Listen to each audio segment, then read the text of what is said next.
It was the afternoon of Christmas Eve. Faded trowel marks on the dense lath and plaster of the walls in the upstairs hallway were cool to the touch.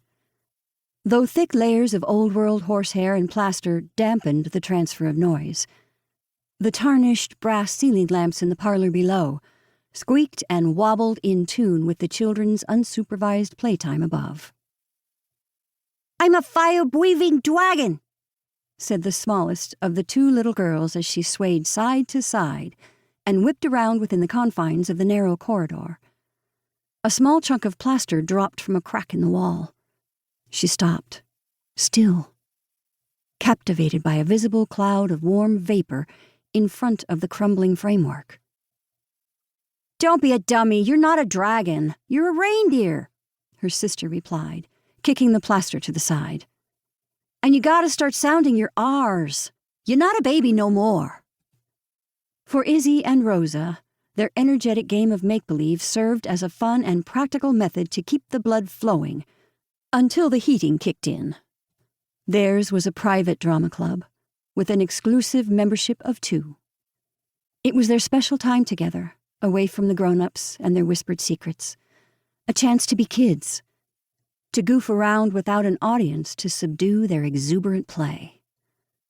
Still thin air nipped greedily at their fingers and toes in the gloomy afternoon light. "Brr! It sure is freezing here in the North Pole," Izzy announced, interrupting the production script that ran in her head. She raised her right hand and held it over her mouth. The warmth of her breath on her palm was a reminder of how cold the house could be. The fast pumping of her heart had heated her core, but her small, cold hand demonstrated the chill of the afternoon. "As long as we keep on moving, we'll be fine," she said, dropping her hand and shrugging her shoulders.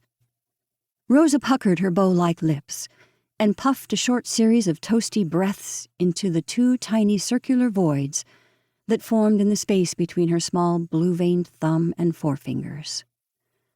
The sisters knew from experience to bide their time by jumping around, until later when the noisy forced heating system of their grandmother's high-ceilinged house would clank into action. It was getting on in the afternoon. They could see, judging by the lengthy shadows that cast across the hallway at the top of the stairs. The hardy children were looking forward to accompanying their mother on a last-minute pre-dusk holiday shopping expedition the few short blocks into town. Afterwards, there was the promise of coming home to supper, a cozy fire in the parlor, and the lights of the Christmas tree.